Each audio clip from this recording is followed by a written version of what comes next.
Class X, the new breed of rock. Hold on to your Aston Martins. It's time for Motor Mania, the show that talks about anything and everything automotive, including maintenance, repairs, hot rodding, racing, old school and new. Now, here's the Motor Mafia, Jimmy B, Kenny Coltrane, and the Third Wheel.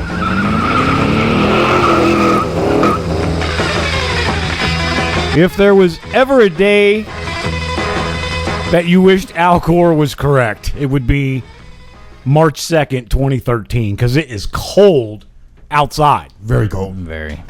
I'm Jimmy B. Thanks for joining us this morning. I'm here with Ken Carson, and the Third Wheel has graced us with his presence once again. The show that talks about anything and everything automotive. You will be smarter for having listened. Remember, you can hear us anywhere in the free world on the TuneIn Radio app, the Class X smartphone apps. You can live stream us at motorradioradio.com, classxradio.com. We're on Windows Media. We're on iTunes. We're on Android, iPhone. We're everywhere. There's no reason why you can't listen. Don't forget to follow us on Facebook. If you'd like to read that, Go ahead, man. You're on a roll. No, go ahead. No, I'm watching. Don't forget to follow us on Facebook, Twitter, our Mania blog on WordPress. For information about sponsoring the show, go to motormaniaradio.com. Check out the Advertise With Us tab. And that's a big deal. We really, really want to ask for people to go onto Facebook while you're listening to the show or later today. Like our Facebook page. We're in a bit of a competition with somebody who's going to go unmentioned at this point, but we want to get as many likes on our Facebook page as possible, and we are asking for your help to do that. If you have a question, you want to rant, give us your thoughts, call us at 513-201-8891. If you want to tell us how wrong we are about something, you got to go through the boss, the Rodfather, and you can reach him at the Rodfather at motormaniaradio.com. He actually, for any questions, comments, insight, feature car, submissions, whatever you got, send it to the boss, the Don, the Rodfather. Information and entertainment from the Motor Mafia. You will be smarter for having listened. Yes, you will. And I was thinking about something before we get too involved in the show today. Musicians, bands, and groups that are named after cars, makes, or models, or even if they just have a name that has a car, make, or model in it, what would be the first thing to come to your mind? Little Deuce Coupe. Not songs, groups, bands, and musicians. Beach Boys. Am I talking about the right thing? No. You just said bands or I groups. got a 1972 Beach Boy. Bands, groups, and musicians that either are named after a maker model or have the name of a maker model in their name. What about just the cars? Yes, that's what I'm talking about. You mook? You got one or not? No. Yeah, the group cars. No. Specific makes or models. Can you turn me? Do you need to turn me up? I sound kind of weird to myself. It's because you are weird. I could do, let me give you an example, and airplane. maybe if I give you an example, you'll get on board. I can do an airplane. REO Speedwagon. Oh, yeah, I remember that. REO Speedwagon, named after Ransom E. Old's car. The REO Speedwagon was an actual vehicle. There was a spinoff on that name too, which was Diamond Rio, the country band, and Diamond Rio was a truck, which was part of the REO Speedwagon family. Thank you. What are some other ones? Now that you know what I'm talking about, you guys have got. If I start naming these, I know what you. Oh yeah. It's so early in the morning. Triumph. Oh, yeah. Triumph. Yeah. The Fabulous Thunderbirds. Oh, yeah. Yep. Here's one that you probably wouldn't think of. Run DMC. No, I wouldn't. The DMC-12, the DeLorean. But I don't think that's what they were going with there. No, it just has to be a That name. was How about Donnie, Mike, and John Charlie. Cougar? John Cougar? Pantera? Oh, yeah. Lita Ford? Oh, yeah. Fleetwood Mac? Yep. Cadillac Fleetwood. How about Eddie Rabbit? Yeah. Eddie Rabbit? Here's one that has two car names in their name. Crosby, Stills, and Nash. Yeah. Two car names. How about that? How about Billy Squire? How about Billy Squire? The Squire wagon from Ford. What? Yeah. Yeah. How about that? How about Alice Cooper? Mini Cooper. How Mini about Cooper. Chubby Checker? Oh, you're just reaching now. The Supremes? Booker T and the MGs? How about Steve Miller? The Miller Meteor, which was the ambulance we talked about last week in Right. Ghostbusters. Ghostbusters, yeah. Ronnie and the Daytonas. for the Daytona car. How about Commander Cody? Jeep Commander. Uh-huh. Eagles, AMC Eagle. Journey, Dodge Journey. Marshall Tucker Band, the Tucker. Here's one that just came within the last couple of years. Tesla is now a car, too. How about Night Ranger? Yeah. Ford Ranger. Ford Rangers. How about Jay-Z for a Z car? Yeah. How about Ice Cube? Nissan Cube. See, I really put a lot of thought into this. I can tell. You're all excited about this. How about Sonic Youth? What about Sonic? Chevrolet Sonic. Yeah. Pretty good stuff. Not spelled the same, but Lincoln Park. Right. I thought that was interesting. That's some good stuff. That's stuff that you're not going to get anywhere else. That's what people like about Motor Mania. I would have never came up with it. Is we bring forth information that is absolutely and totally useless, but you want to have it. You want to know that. You want to be able to be in a conversation tonight at a party and start rattling these things off. That's the stuff people remember. Email me and I'll send you the list. Then you can impress your friends. Hey, we want to also mention our charities Motor Mania is involved with. Operation True Aid, founded by Northern Kentucky native Mark Woods. OTA supplies care packages to deployed troops in war zones such as Afghanistan. They're also a member of the Country Music Association and host fundraising concerts and benefits all year long. Check out OperationTroopaid.org and give our troops a hand. We're actually planning something big with OTA. It's probably not going to happen this year. It's that big. Really? It's probably going to happen at Turfway Park. Can you let just a little bit of the cat out of the bag? It's going to, we're Motor Mania, so it's going to involve a lot of cool cars. Is that me speaking again? And it's going to be, and it's going to involve a lot of music. We're going to have bands, and we're going to try to have at least 1,000 cars from the tri-state. I'm and liking this. More details to come. That's going to be an event that's going to take about a year to plan. So we'll have more on that as we go. We do want to thank our first segment sponsors for sure, and our title sponsor, Easy Street Speed and Customs. Located at 701 Chamber Drive in Milford, Easy Street offers full auto restoration, customizing, speed and performance upgrades, and other auto services. Thank you, Easy Street Speed and Customs, for your sponsorship. Game On Bar and Grill, 5880 Cheviot Road in White Oak. Game On has a full menu and family-friendly sports atmosphere and is the home of Brett Seelick, tight end for the Philadelphia Eagles. Thanks to Game On Bar and Grill in White Oak. And his brother. And his brother plays for the 49ers. And his brother plays for, what's his first name? Garrett Seelick, who plays for the 49ers. is in the Super Bowl. And their family owns that bar, Game On Bar and Grill. Mm-hmm. So that's a pretty cool atmosphere. Our gas, cash, or crash contest before we go to break, third wheel. What was last week's answer? Question and answer? It was, what was first car, who wrote this, to come equipped with anti-lock brakes? And the answer was? Unknown. All manufacturers claim the first system, 71 Imperial Continental Cadillac. Yeah, isn't that crazy? So you really can't get a definitive answer on this. A lot of people will say Lincoln Continental, but almost all American manufacturers claim they were the first. Wouldn't it be the patent? Whoever had patented? I guess you could get technical, but they were so primitive back probably then. Just threw them out there. Who knows? We'll have the new trivia question when we come back. You're listening to Motor Mania on Class X.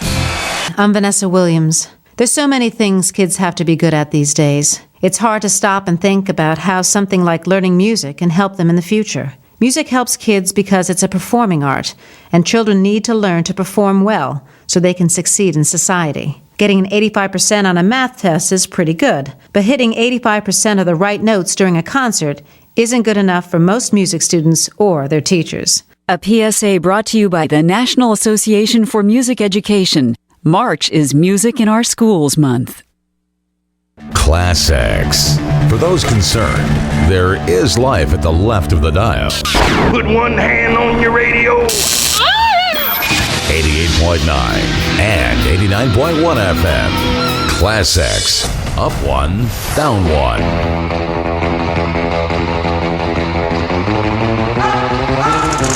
Motor Mania! Wow. Class X and ClassXRadio.com. Oh, man! We just gave the answer before we went to break. Yep. Last week's trivia question. What is this week's trivia question, sir? Who is considered the father of the Mustang? Ooh.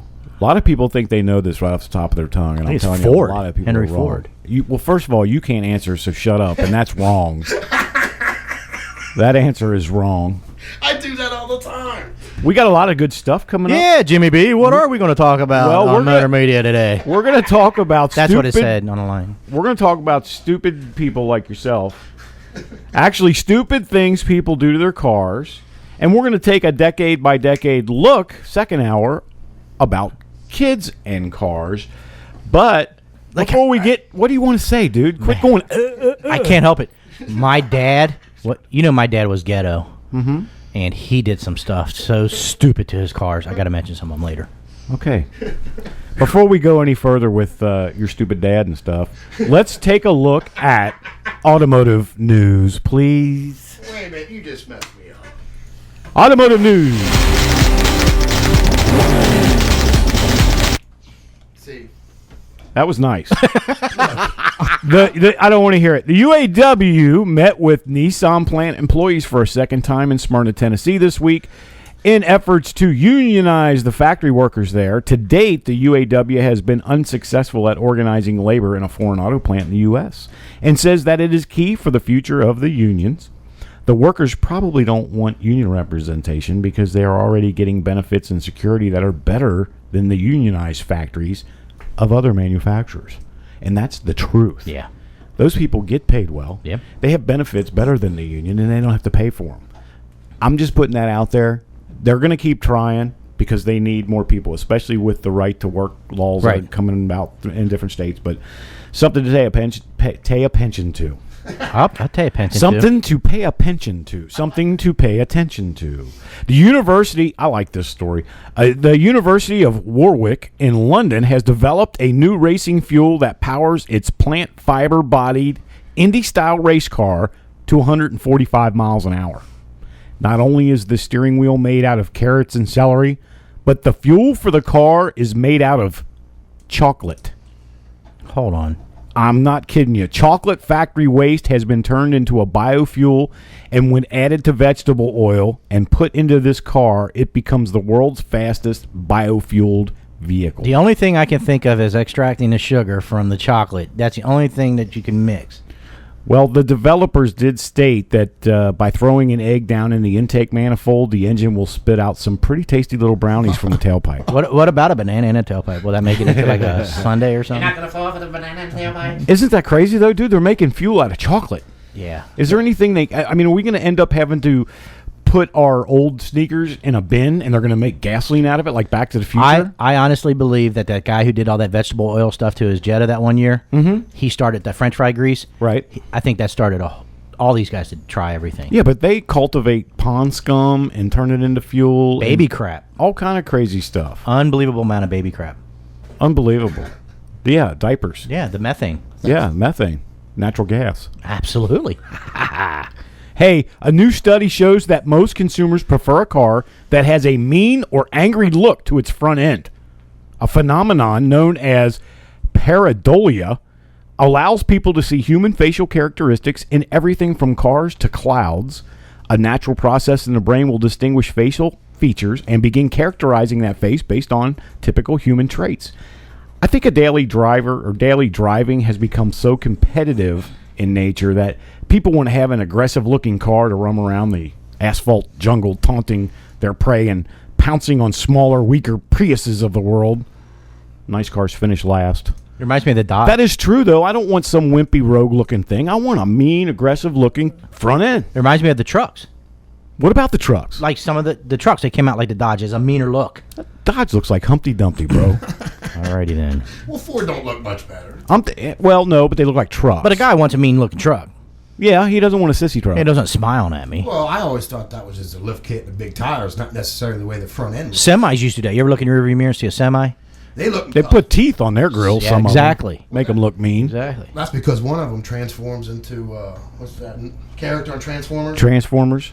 I don't know what the character is. Oh, we're gonna get a call on that. Hey, manufacturers are increasing the max miles per hour on speedometers across most car lines. It's not uncommon to see Speedos with a top speed of 140 to 160 miles an hour. In fact, the Toyota Yaris compact speedometer reads 140. American car culture is the primary reason. Even though you may not go that fast, Americans like to see those big numbers in the dash, as it is indicative of big horsepower and high performance. The reality, though, is 80% of cars on the road today cannot do more than 110 miles an hour on a good day.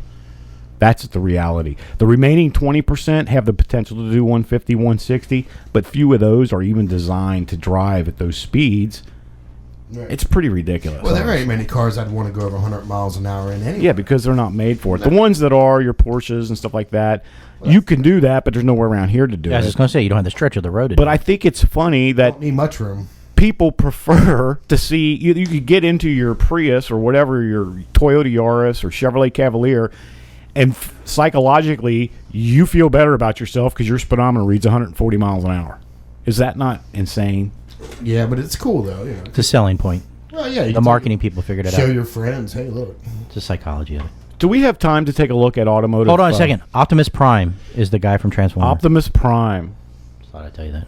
I just like Bumblebee from that movie. I do. He's cool. Yeah, the Camaro. He's a good actor, too. Well, let's take a look at automotive history. February 23rd, 1893, Rudolf Diesel received a patent for the diesel engine on this day, and his engine design that burned fuel oil instead of gasoline. His design is still the one used in today's modern diesel engines for both cars and trucks. And that was just the diesel, then the additives and all that turned into gasoline, correct? Well, no, they had gasoline first. They had gasoline first. But don't they have to do something to do something to do something? Well, the diesel engine design, in theory, and it is so simple and basic, there really isn't anything to change. That's why that patent is still the core basis for diesels these days. But please continue. What about the glow plug? I said please continue. No glow plug talk for me today. February 25th, Don't use words and talk about apparati that you have no idea what you're talking about. You don't know what a glow plug is. No, he has no idea. Please go forward. Saw one before. This is a new light bulb. February 25th, 1919, the state of Oregon became the first to impose a tax on gasoline. The 1 cent per gallon tax was used for road construction and maintenance. The current federal tax on gasoline is 18.4 cents, and the average state tax per gallon adds another 30.4 cents. And our roads are terrible. That's not a very long time span to justify. Did you say 1919? 1919. 1919, it was a penny a gallon in tax. Wow.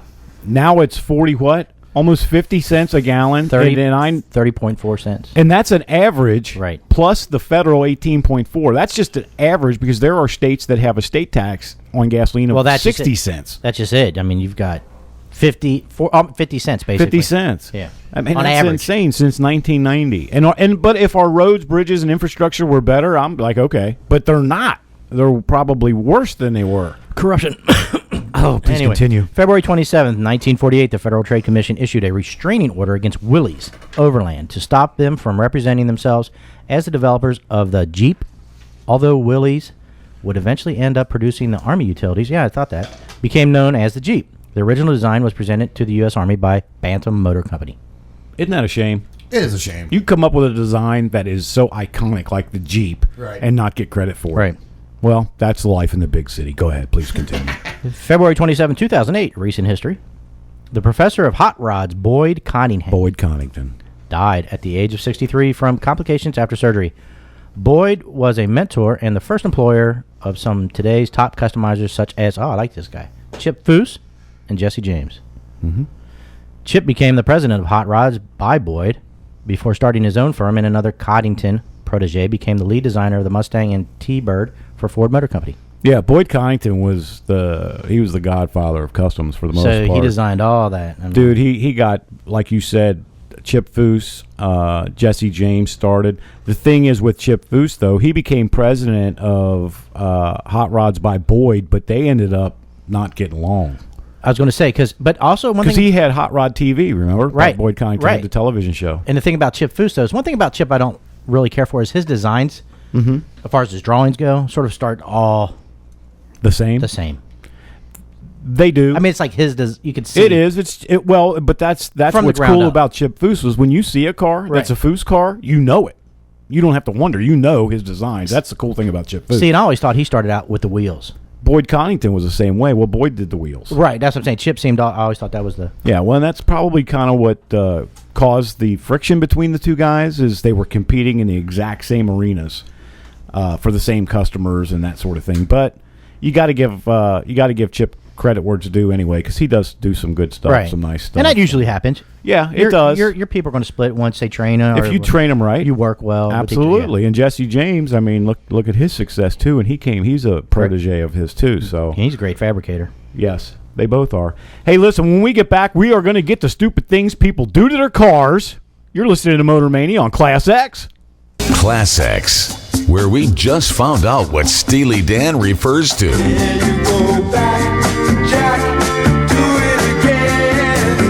The new breed of rock, Class X.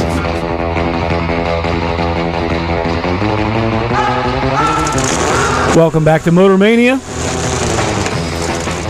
on Class X and ClassXRadio.com. You've got Jimmy B. Ken Carson's in the house on the boards, and the third wheel is also with us today. We're talking about stupid things people do to their cars. Before we get to that, though, I want to mention, too, go to Facebook, like our page. We would really, really, really, really appreciate it. Plus, you can win cool things like event tickets, cash, gas, all kind of stuff. Check us out on Facebook. What do you got, Ken? We got a caller. You want to take it? Yeah, but actually, before we get into this segment, let's go ahead and get the call out of the way. All right. Is he there?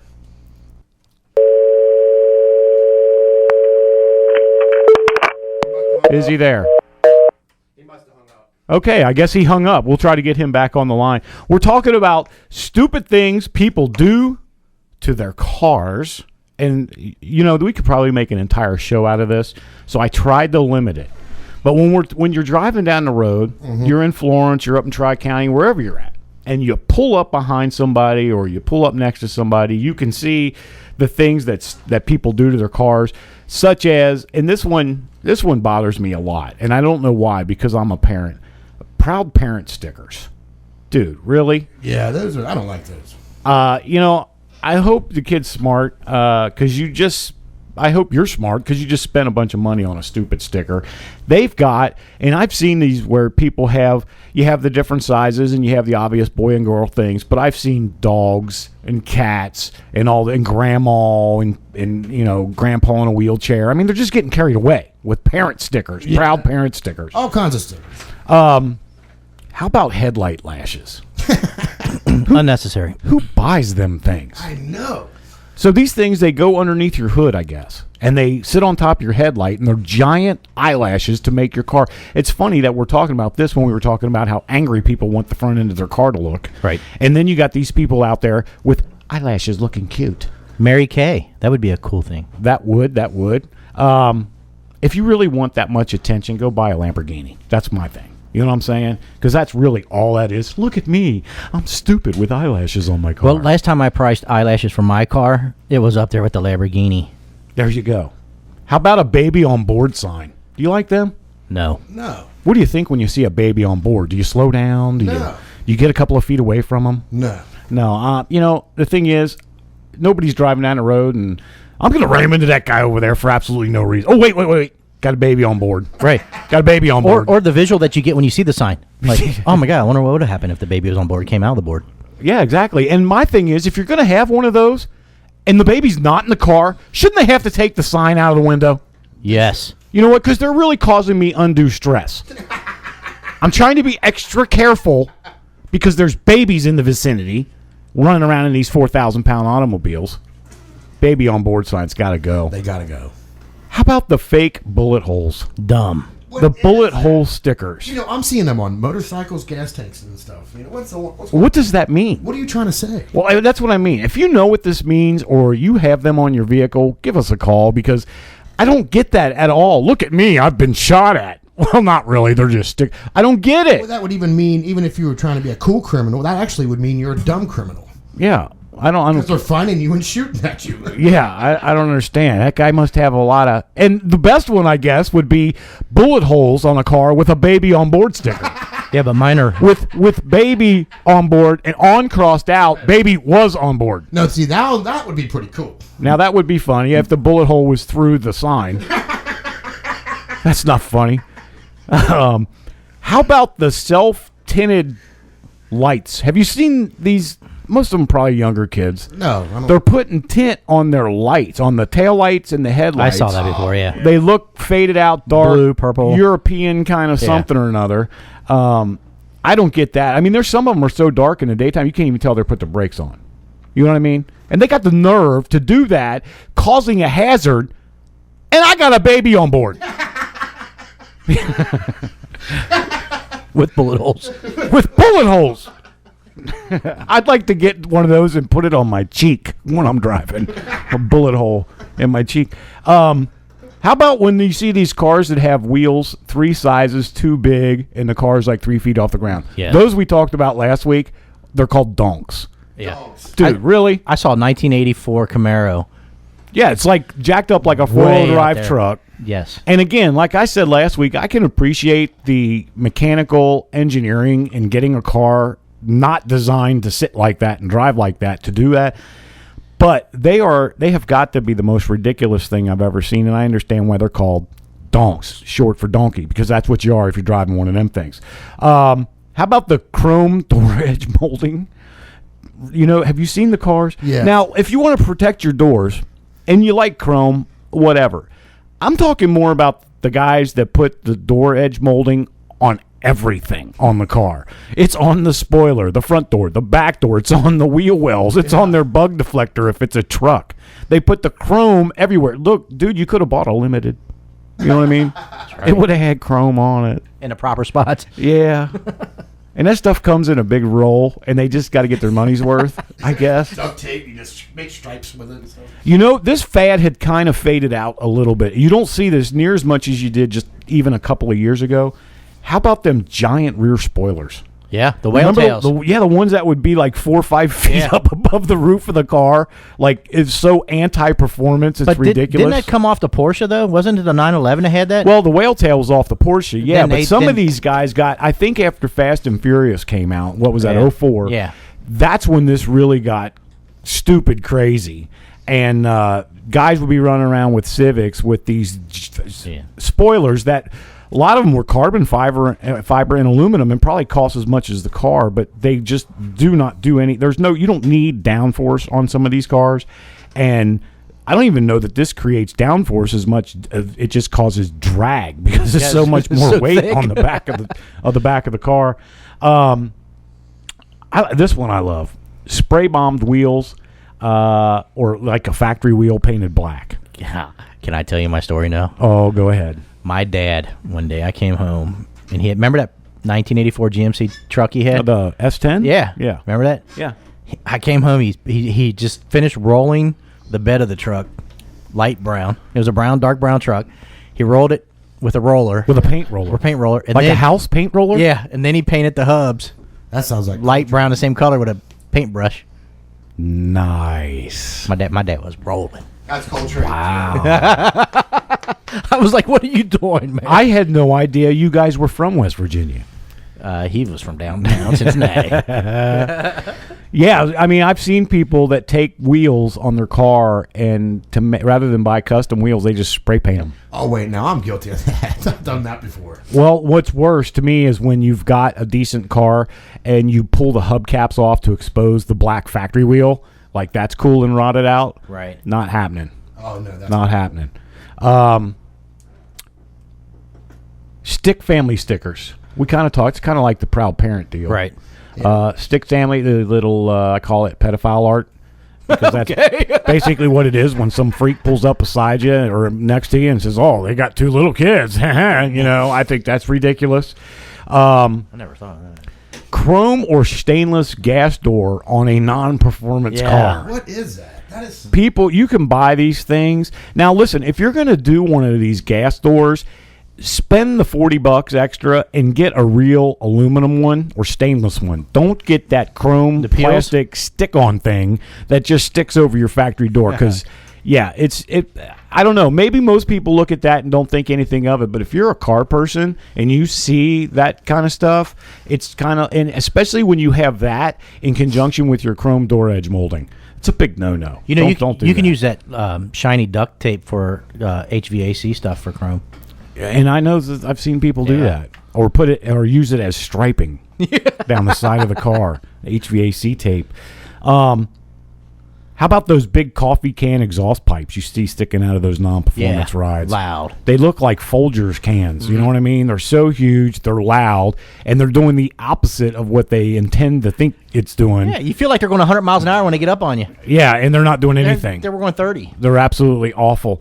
How about more than one political sticker on a car? That's just wrong. You know, if you're going to make your political statement, I'm good with that. But when you put more than one on there, what I do is I'll put one of each candidate on mine. So people don't know. They pull up behind me and they're like, that son of a... Well, no, he's okay. Well, and they don't know what to think. Well, you know who... I'll be honest with you. You know who I see most with the most stickers? Who? Liberals. Liberals. Well, I can't even believe you just threw that out there. I had to. You know, you can actually like wave and flip them off at the same time because you're... You know why the other side of the other party doesn't have as many? Why? Because they're conservative. Ooh, good one. Yeah, they're only going to use one because They're not as liberal. They're not as liberal with the sticky Stickers. tape paper. Exactly. Plus, don't want to ruin our car. Self-painted racing stripes. We kind of talked about that with the tape, the HVAC tape. But this is where somebody lines out, usually with electrical tape, and then spray paints racing stripes on their car. I have seen that. And it got I a saw little a guy fade- yesterday. Fade spray to it. They're never even. I got the best one coming up, but we're going to save it for after the break. You're listening to Motor Mania with Jimmy B, Ken Carson, and the Third Wheel. Class X. We're doing this because we flunked shop. People who are that stupid just don't deserve to live. Class X and ClassXRadio.com.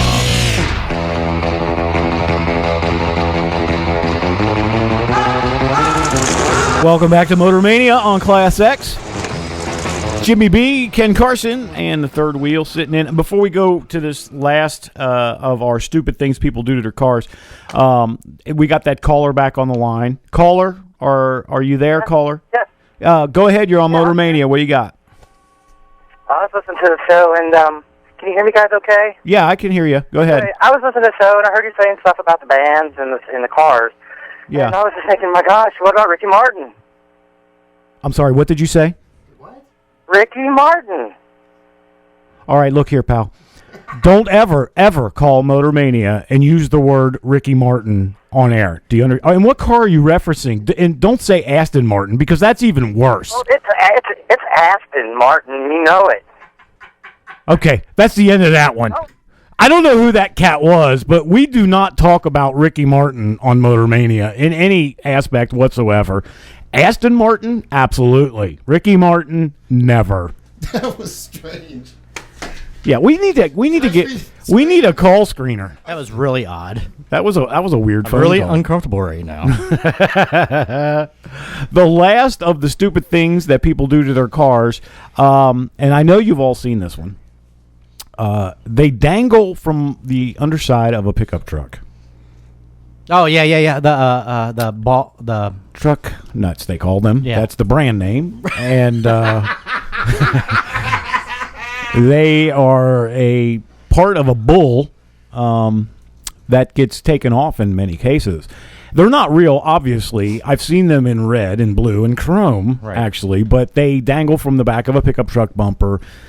What does that signify? And they were in the movie Transformer.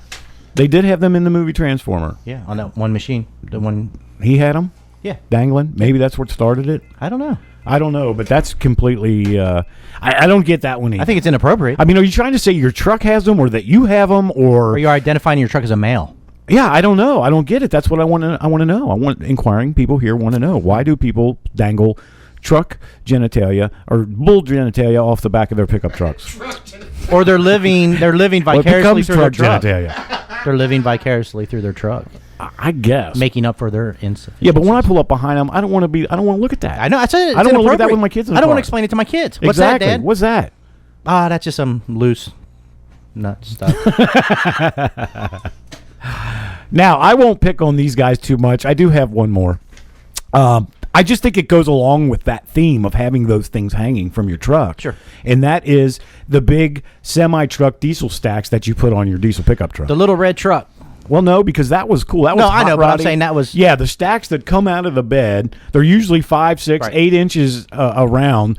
And if you got a diesel truck, and then they put those smokers on them, the controllers that allow them to smoke, which I guess in the right circumstances is kind of neat. But these things having the big stack sticking out of the top of them and then black smoking you, I guess that's kind of like the things hanging off your bumper. It just makes you look so cool. I guess. I don't know. So we'll have to wait for somebody to call in and enlighten us. They make those in all kinds of different colors and stuff now. The dangly things? The dangly thing. Yeah, I've seen them chrome. Yeah, and brass, and I seen them in just a different color. Pink? Pink, yeah. Yeah. Orange. All right. Bangles striped. I don't get it. I just don't get it. Hey, before we go to our next segment, kids and cars, today, it's March 2nd. Sure. It's my granddaughter's birthday, Raylyn. Happy birthday. Hey. It's also the anniversary of the tornadoes that went through Crittenden. Oh, A year.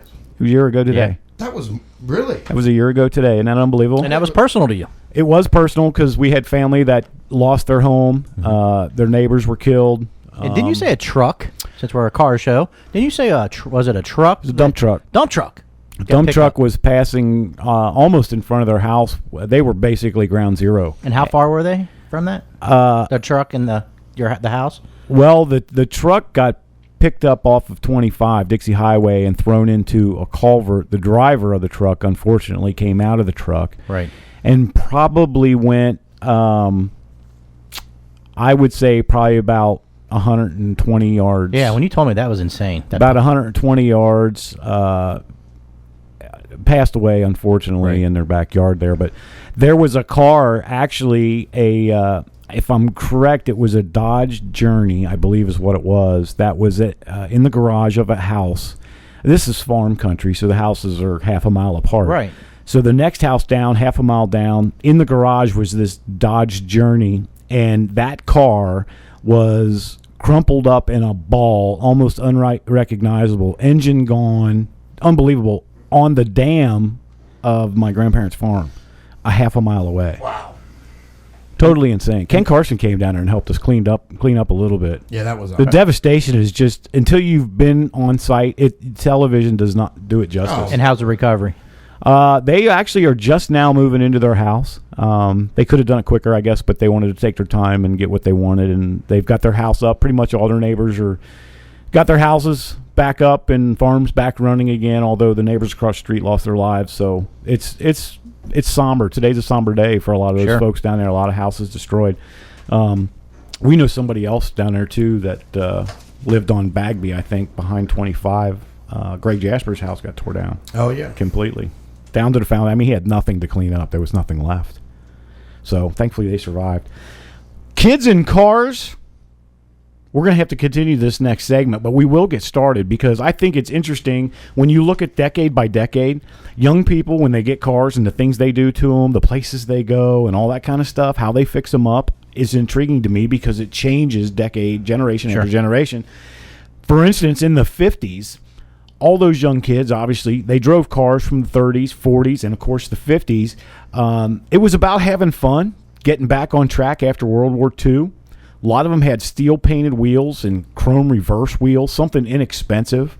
A lot of the cars were primered with colored wheels. It was a cost thing after the war and trying to get the country back on track, so they didn't have a lot of money. Wide white wall tires was big. Carburetors, big cams, side pipes, mechanical modifications, solid lifter cams. A lot of them lowered them in the front end or put a straight axle under them was a big thing. Mm-hmm. A whole lot of chrome. AM radio. Back then, that's all you did, man. It was AM radio. Fuzzy dice. Flames came into effect in the late 50s. So did scallops, flamethrowers, blue dot taillights, which are illegal now. Right. They cruised the main drag pretty much. They cruised back and forth the main drag. Slow and low cruising is what they were into. They went to car hops, drive-ins, a lot of car clubs, rival neighborhoods.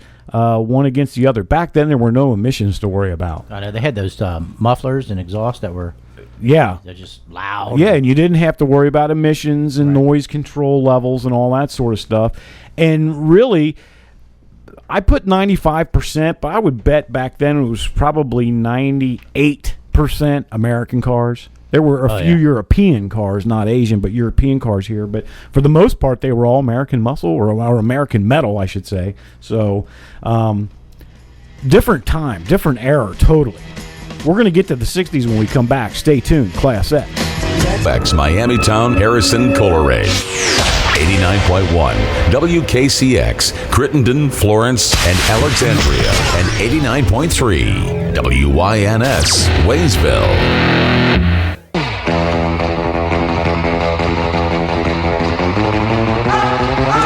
Motor Mania on Class X. Once again, I can't urge you enough to please like our Facebook page. We want to be liked. Do it for me. Some people say our Facebook page is better than our show. I didn't know how to take that. I said that. You said that. Third Wheel said that. Hey, we're talking about kids and cars. We just went quickly before break through the 1950s. The 1960s, 40s, 50s, 60s cars. Really, it was about making a statement, being seen. There was a lot of factory muscle cars, big blocks, hydraulic cams came into play, some superchargers, bright colors, stripes and designs, heavy metal flake and pearl paints were big. Krager mags came on the scene. Jacking up the front end versus the back end was kind of big in the 60s, too, for a while. Hydraulics came on the scene. Again, AM radio, but from the rearview mirror, instead of fuzzy dice, there were like peace signs and feathers and stuff. It was cool, bro. Yeah. It's cool. Bodywork modifications came into play big time in the 60s. The customs with a K that we talked about last week, modifications like French and fenders and dechroming and that sort of thing. Chop tops, channeled frames. Black wall or red line tires was kind of the shift from the 50s to the 60s. They went away from the big white walls. Later in the 60s, they got into the red line tires to mimic the muscle cars. Stick shift was preferred through the 60 over an automatic for sure. Some primitive emissions in the late 60s, nothing real radical, but they did start to have to deal with some emission regulations in some states, which hampered some of the performance stuff that they could do. But kids would go to the drive-in still. They would cruise local car hops, restaurants, but they would also take these rides to the drag strip. They would street race them because back in the day, you didn't get in quite the trouble you would now, because now you're subject to forfeiture if you get caught drag racing on the street. In the late 60s, probably 90% roughly American cars. The rest were European. Still not a whole lot of foreign stuff here, but a little bit, or Asian stuff, but a little bit starting to come in the late 60s. Krager, Weld, and Keystone were all big in the 60s, late 60s. 1970s, you still saw some 50 cars out there. 60s, then your 70 cars. Conservative colors, though. Things got toned down a lot in the 70s. Very light metallic metal flake paint, stripes as far as the SSs and stuff like that, the radical racing stripes. Love the SSs. Vinyl tops came in the 70s and got pretty popular, even on the muscle cars. Landau. Don't like those. Bucket seats. Bucket seats got hot in the 70s, and a lot of people didn't like the bench seat anymore. Engine swaps became big. Big horsepower modifications, tunnel rams. You used to see guys run around with two carburetors on a tunnel ram sticking out of their hood back in the 70s. Not exactly the hottest performance modification, but it fooled everybody. It made it look really cool and hot. Automatic transmissions became a little bit more common in the mid to late 70s. That was an era, too, where people used to jack up the back of the car. Yeah. And they put the traction bars on it, and the 60s tires and the 50 series tires with the 10, 12-inch deep Kragers and weld wheels and stuff like that back in the 70s. Side pipes. Remember the side pipes? I had them on my Jeep. Yeah. They got big coming out. The louvered or slotted covers on the side pipes were big in the 70s. Remember that on my Jeep? Yeah. I almost passed out because I was at the red light and all the exhaust was coming up. I remember them in mine because I had them, and I think yours was tilted down though. Mine was pointed right at. Yeah, but like if you were at the mall and somebody would come up next to you when you were getting in your car before you start, you'd have to tell them, excuse me, and they look at you like you're crazy. You're like, this is going to scare I'm about to start this. It's loud. You probably want to get inside your car and roll the windows up, but yeah, pretty incredible. Hood pins Blacked out grills became big in the 70s. White letter tires came on the scene heavy I in love the 70s. those. Yeah, white I letter like tires. them on rat cars. Yeah, they do look, and they still white letter tires are out there today, but they really came in big. We also saw the introduction in the mid to late 70s of the 8-track tape. Yes, we did. So instead of the AM radio, you were putting in clunk. Remember them big things when you changed the 4 channels on the 8-track, they'd clunk? And carpet in the van. Oh, yeah, the vans were big. Remember that? With the Yeah. heart-shaped window? The different shaped windows and the big fuzzy fun fur carpet. But the problem was every time yeah, baby. every time you made that modification on the exterior, it rusted. Yeah. Remember you put a ladder on there? And yeah, then all it of a would sudden, drain, rust drain. So you've been there before and done that. And that was my dream Yeah, van, man. That was my dream van. Yeah, baby. The Heart-shaped shaggin' van. wagon. Drive-ins were still popular. Local restaurants, street race, drag strips, where these guys and gals hung out. Even more emissions, especially toward the end of the 70s. Things got really stupid weird on emissions, which affected a lot of... And by this time, in the late 70s, the muscle car era was all but dead at that time anyway. So you really had to rely on your own wits and your own pocketbook to make a car a real performance car or muscle car. Still, roughly 90% American cars. Things got a little crazy in the 80s because really we didn't have a lot to choose from. However, and we know this experience because this is our generation where we were kids, we still had 60s and 70s cars. Yes. As well as the 80s. And we even had a fella that had a 57 Chev that we hung out and went to the drive-in in his trunk and did all that nostalgic stuff.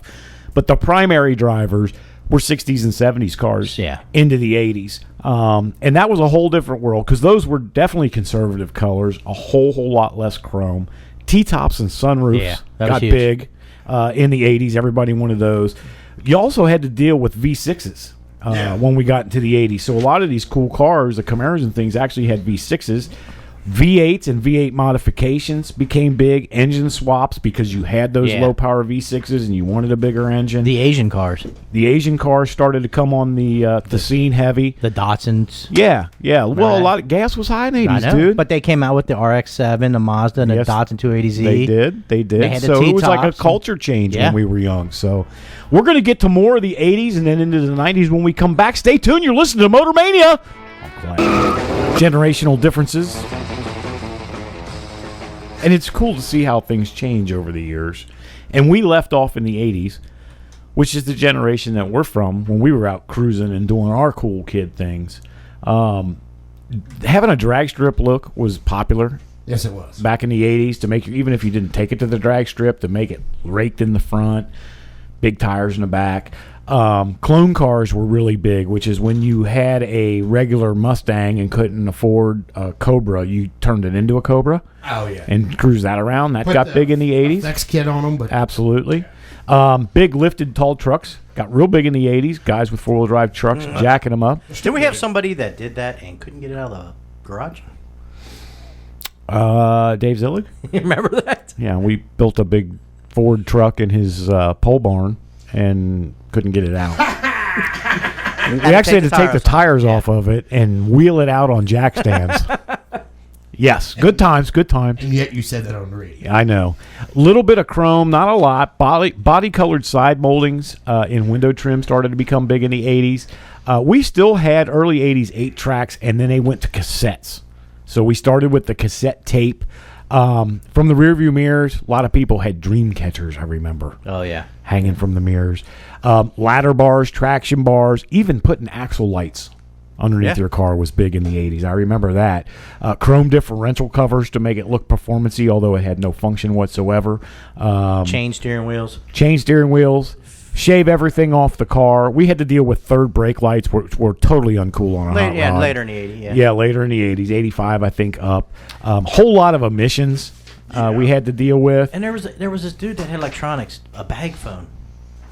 Yeah, I do know a guy in the 80s phone? because people did have car phones. They were actually called car phones before they were called cell phones because you really didn't have a portable one that was portable. It was like a briefcase. Some things were heavy. And this guy, we used his phone so much he couldn't pay his bill. His bill was $552 so he had a month. A bag phone and he couldn't use it. Yes. I know that guy. I do too. I'm looking right at it. we abuse. So yeah, I'm like 18 years old and got a cell phone in my car. Okay, back in the 80s. Other than him and James Bond, that was it. It was me and James were the only one who had it. So, which if you're going to have the phone in the car, cool. But the problem was we would pull up to pick up our buddy and not get out of the car. We would just call him from the car. We're in the driveway, man. Come on. Yeah. And that's what, then you go out and you start having fun and you start calling other people and calling girls and being stupid. Right. Next thing you know, there's some dude in a suit, Back then, at your door, $1 something a minute. Give us the phone. Yeah, but it used to be so cool to be cruising and they'd say, "Hey, where are you?" "I'm in my car." But it was expensive to call. Back then, it was very, very expensive, and that was when Verizon was Ameritech. Right. I remember Ameritech because it was all over the collection bills that I got. That was it. Oh my gosh, having a phone in the car in the 80s when we did that was like. What was that like? I don't know. I was going to reference something else, but I can't remember what it was. So we'll move forward. What I did want to do before we get into the 90s and what kids and cars did in the 90s, I want to take a look at motorsports shorts. There's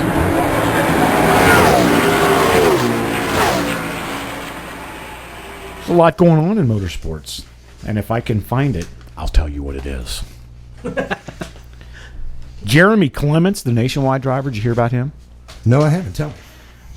He was suspended indefinitely after breaking NASCAR code of conduct last week in an interview. What did he do? He ripped NASCAR. Used a racial slur. Did he really? Yeah, and in an interview with MTV, the Guy Code, that show that's on there, he drives a number 51 car, and he owns it. He's his own racing team, not a big sponsored car. He's didn't finish very well. Actually, his best finish was 14th, I think, last year. Or the year before. He finished 33rd last year. But Jeremy Clements is out of Nationwide Series indefinitely, NASCAR says, for breaking that rule of conduct. And they don't play. No. NASCAR, if you break their rules, you're pretty much Dundee. Yeah, it's not like the NFL. No, they don't try to do investigations and we'll look into it. You're done. Thanks for playing. NASCAR actually, too, sets up for the Fresh Fit 500 in Phoenix tomorrow while waving the green flag last night for a race.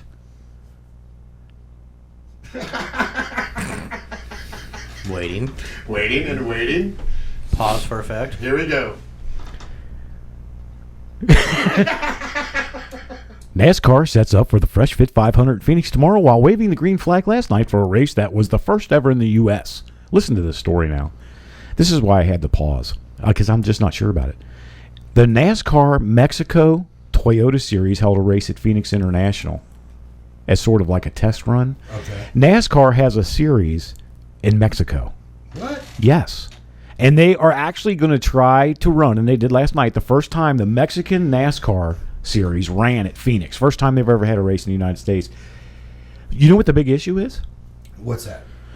Getting them across the border. Oh, no. I believe that. Because of customs. Yeah.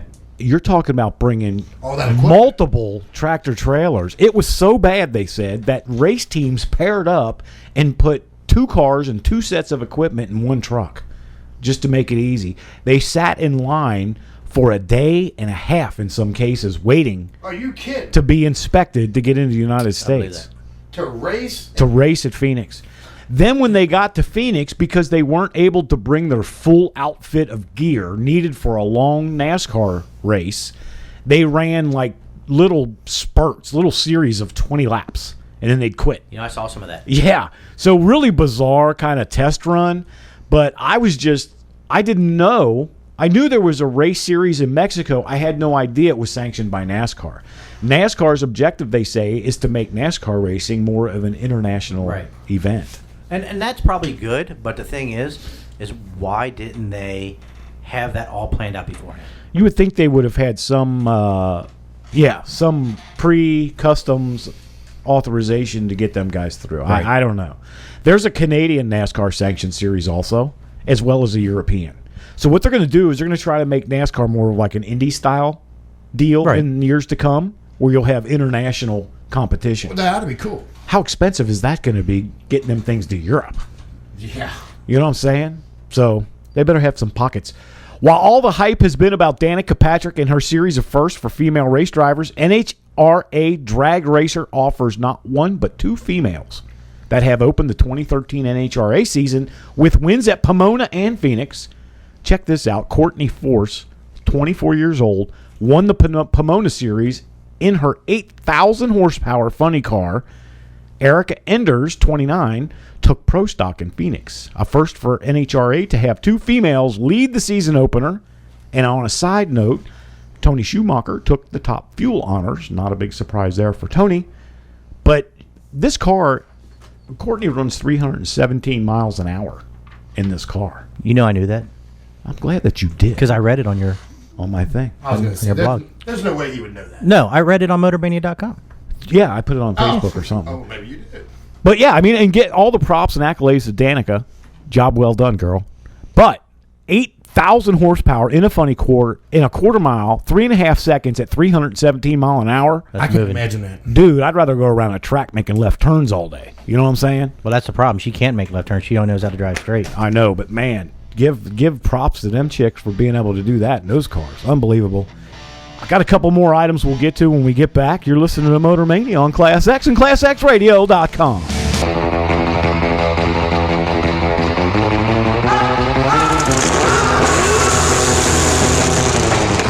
Welcome back to Motor Mania on Class X. We're having some technical difficulties in the studio.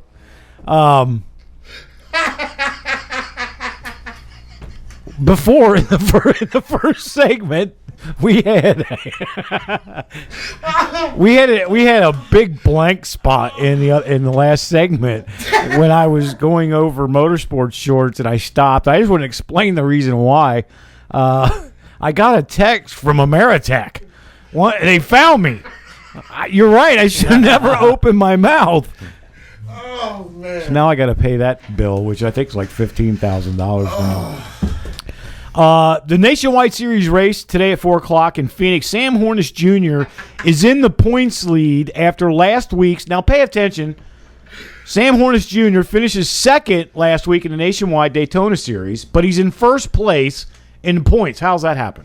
I don't know how that happened. Tony Stewart won the race. Fast car. No, Tony Stewart's not allowed to earn points in the championship for Nationwide because after the 2010 season, NASCAR changed the rules. You have to pick which series you're going to run in for points and for championships. So you can run in the other ones, but you can't win them. So while Tony Stewart won the race last week, Sam Hornish Jr. is in first place in Nationwide. That's how that works. Well, how do you like that? A lot of people were inquiring about that. This is good news. This is good. This is good. Is it good? Testing sessions started this week in St. Petersburg, Florida, in preparation for the Honda Grand Prix on March 24th. It's almost eyes-on IndyCar Series time, boys. Oh, I'm really excited. Ryan Hunter-Reay will start defending his championship at the end of the month.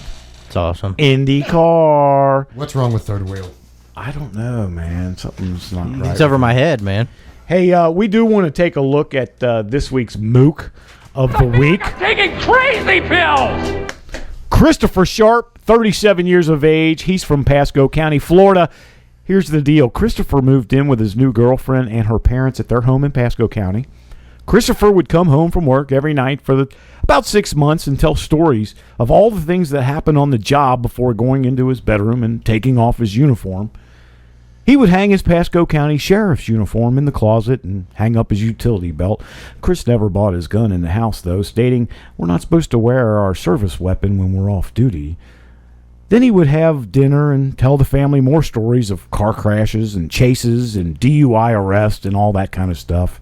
He even told them about saving the kids from the house fire the week before. So how could Christopher be a mook, you ask? Well, he sounds like an upstanding member of the community and a hero within law enforcement, but you see, Christopher went to work every day at Pizza Hut. Seriously? He would then change into the sheriff's uniform that he stole from his ex-brother-in-law's closet and then drive home to impress his new girlfriend and her family. The gig was up when being asked legal questions by someone who actually was in law enforcement at a party. Chris is now awaiting trial on a $2,500 bond. That's ridiculous. What a mook! Are you serious, you bobble? Are you serious?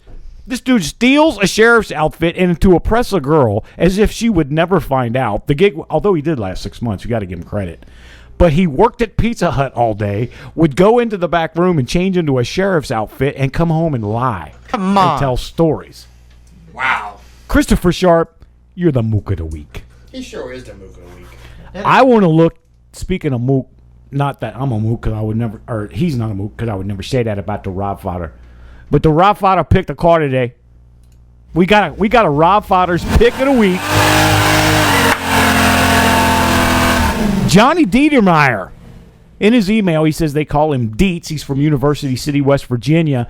He has a 1969 Plymouth Roadrunner, 440 cubic inch, 390 horsepower with a 4-speed and a 410 gear. John said it's mostly for shows and cruising, but he has ran the car for fun and turned 13.2s in the quarter. Not too bad. With the car, which is all stock, he says, except for the exhaust, he's won numerous awards and has been featured in Mopar magazine. I was just going to ask that. What was stock? Huh? What was stock in that? Of what I just That's read. what I'm saying. That's why I was when you're reading it. Mini Mook, if you would listen, 440, 390 horse, 4-speed with a 410 gear, and he ran 13.2. Yeah, I was going to. You know what?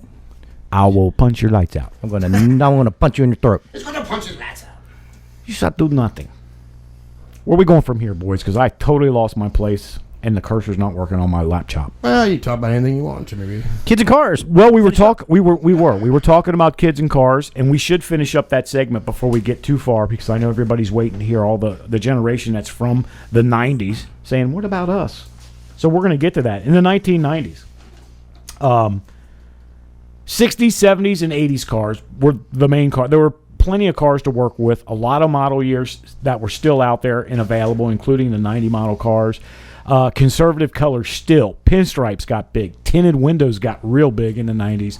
Factory wheels, hubcaps, wheel swaps, true spokes, a lot of bling bling came on the scene in the 1990s for kids and their cars.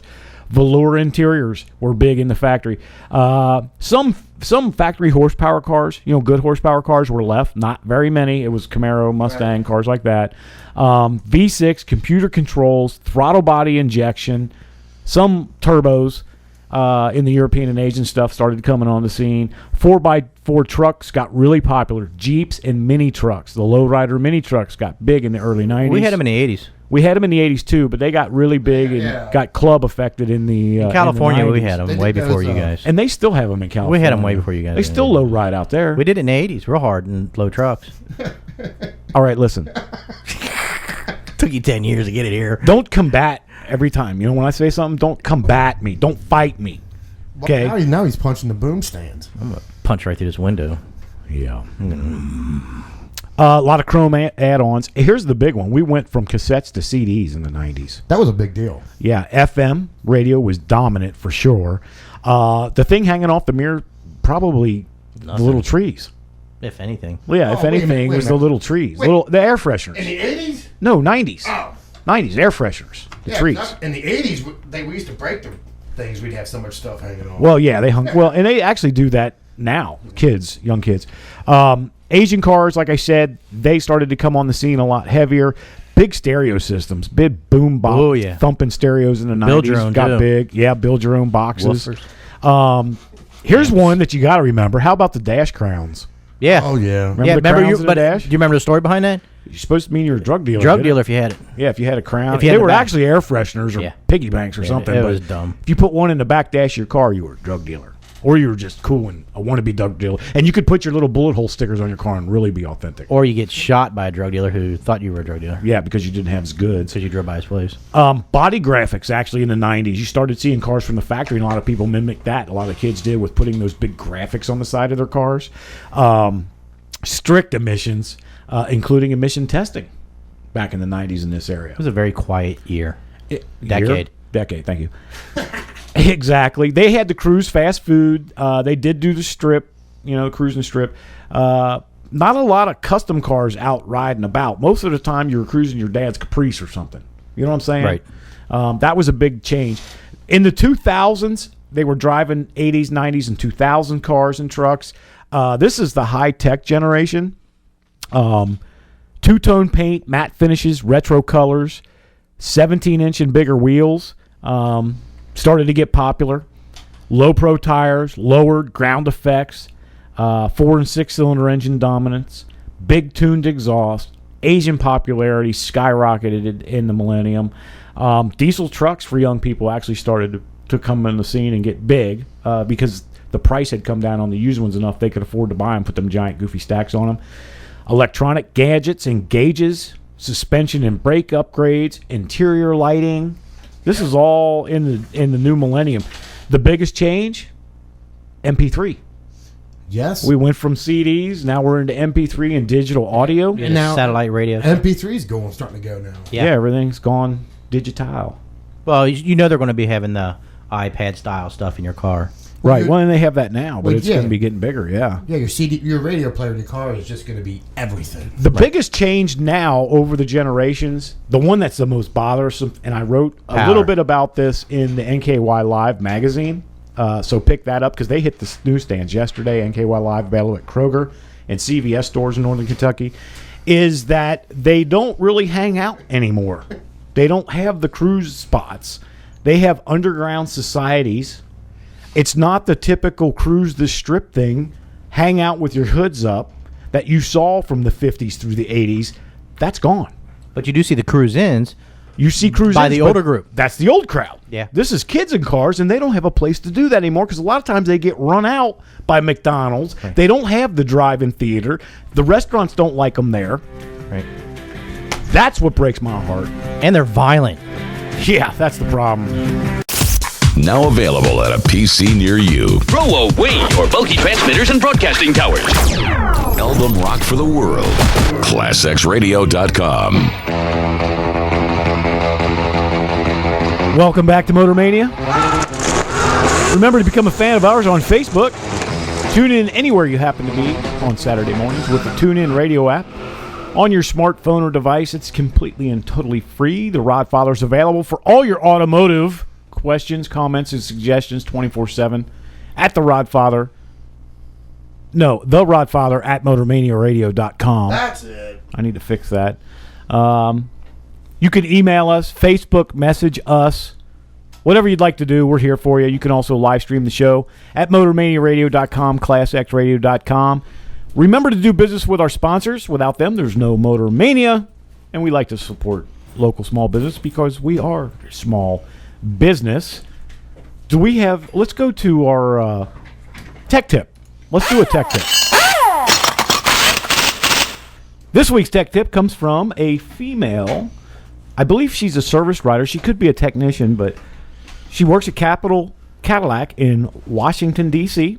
Her tip, it is a good idea to occasionally use the key to access your trunk and doors in order to keep them free and working properly. With remote key fobs, these lock cylinders don't get used often and can become corroded and seize up. You know how many times I've seen that? That's a really good tip. That is a good tip. Because I know I'd never, ever use my key in my trunk, and I've had that happen. You got to get lock keys or something, graphite, stick in there and get it loosened back up. Because if you don't think about it with your key fob, you don't have your key fob, or when your battery does eventually die, you can't get in your trunk. Or you can't get in the car because it won't open because it seizes up. So Jenny Wagner gets a free Mafia t-shirt for that submission. Nice. And we do appreciate that. Hey, I got a question for you real quick before we get to, we want to revisit the Facebook question of the week. How can I help you? Are you going to stop and get some mothballs on your way home? I think I am, man. To put in your gas tank? You know. A banana. Can you put mothballs in your gas tank and improve your octane rating? That's the question. Yes. Why? Why is that? Because that's what it says. Say the word. I know it's a big word. I don't know what it is. Naphthalene. Sure. Naphthalene. Naphthalene. Actually has an octane rating of 90. So mothballs mixed with fuel will increase the octane rating. Yeah, we were talking about this last week. Sure. We were talking about it on Jim Shoe's show. The chemical reaction. Right. I knew we were talking about something. Yeah, they actually stopped using that and went to another chemical makeup for mothballs called diethylene. Yeah. Yeah, and that didn't have the octane rating that the other one did, but they found prolonged use was toxic So they started making mothballs out of naphthalene like they did in the old days, so we got the octane back. Don't recommend you sticking mothballs in your gas tank, but it would actually work if you did that. I did cotton balls, but I ran out of gas anyway. Yeah, but that would Wrong balls. Oh. And I saw you drive a Volkswagen Jetta. It's no secret. But he looks good in it, though. That fits him. It does. Well, it didn't until he put them dangly bull genitalia hanging off the bumper. You put those on your Jetta? He's got the chrome ones on his Jetta. Just so it hits the ground. They and drag the sparks. ground. That's what's messed up. Sparks. Yeah, they spark and drag the ground. I got my sexy on. The third wheel. What about if you want to destroy somebody's car? What are you doing? And you pour sugar in it? That would probably destroy it. I don't think it will. It will not. I think It will not. I think the chemical Sugar. Would you shut up and stop saying chemical reaction? I like that word. Those words. Sugar doesn't dissolve in gasoline. Well, that explains a lot. So all it's going to do is plug up the fuel filter in the fuel tank at the fuel pump. It's going to probably keep it from running. Even sea if salt? it clogs it up, but it won't hurt the injectors or the engine. It's not going to make it up there. Is the deal? What about so sea it's not salt? going to do it. Sea salt. Where are you going to get sea salt to put in somebody's gas tank? Would you go through all that trouble? There's no sea salt around here. You can buy it in a store. Why would you do that? What about pepper?